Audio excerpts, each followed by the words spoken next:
Coucou les cancers, je suis ravie de vous retrouver aujourd'hui pour cette guidance rapide pour vos énergies générales pour ce week-end, donc pour le 16 et 17 juillet 2022. Alors, sans plus attendre, je vais vous faire la lecture des cartes. Donc, en première carte, j'ai tiré la carte du foyer, le 8 de pique et l'homme et femme brune.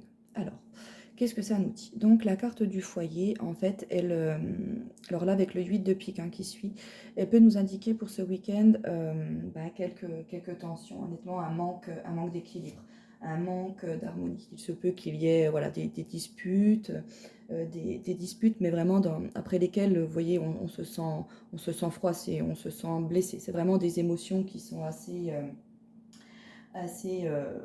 intense de ce côté-là. Vous voyez, il y a un côté un petit peu de déception.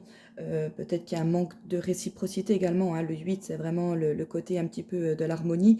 Et avec le pic, on a vraiment ce côté de manque d'harmonie. Peut-être qu'on n'est pas sur la même longueur d'onde avec un ou plusieurs membres de notre foyer ou de notre famille.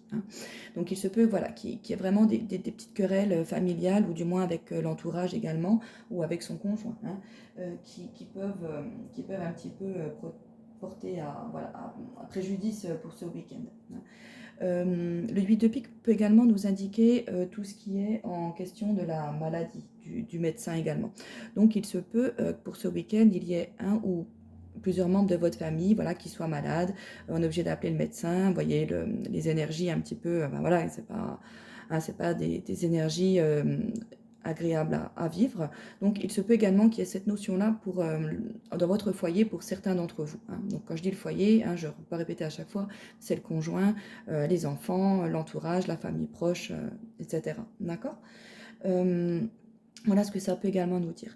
La carte du foyer, en approfondissant, par rapport aux querelles et au manque d'harmonie qu'on peut avoir avec ces membres-là, il se peut que, voilà, pendant notre enfance, quand on grandit, on a un schéma, un mode familial dans lequel on vit, dans lequel on évolue. Et malgré tous les efforts, quand on est parent, je ne juge pas, puisque bien évidemment, on fait du mieux qu'on peut. Il y a des fois des choses, des blessures comme ça qui s'installent et qui ne sont pas guéries.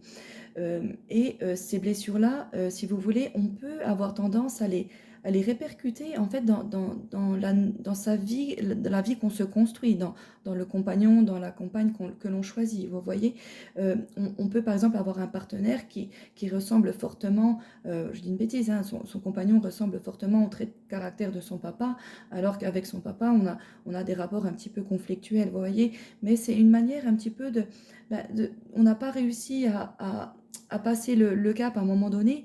Donc on essaye de remettre la situation à un autre moment pour pouvoir essayer de nouveau de pouvoir passer au-dessus à ce moment-là. Vous voyez, là il y a quelque chose, une blessure qui est pas guérie, qui n'est pas encore claire. C'est le message également que l'on peut percevoir ici.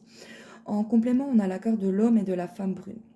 Donc, pour tout ce que je viens vous dire, pour la personne qui peut être malade, il peut s'agir d'une personne, d'un homme ou d'une femme, de couleur de cheveux brun ou brune. Par rapport au manque d'équilibre, aux disputes, aux querelles qu'il peut y avoir, il se peut que ce soit également avec une personne de cette couleur de cheveux là. Dans tous les cas, oui, le 8 de pique représente une maladie qui nécessite de consulter dans tous les cas. Voilà.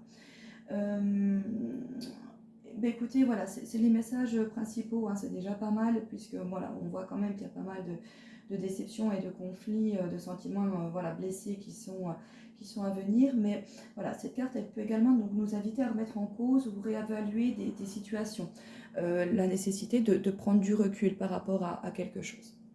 Voilà, donc c'en est tout pour cette guidance. J'espère qu'elle aura pu vous apporter des renseignements complémentaires et également peut-être qu'elle aura pu vous guider sur certains plans.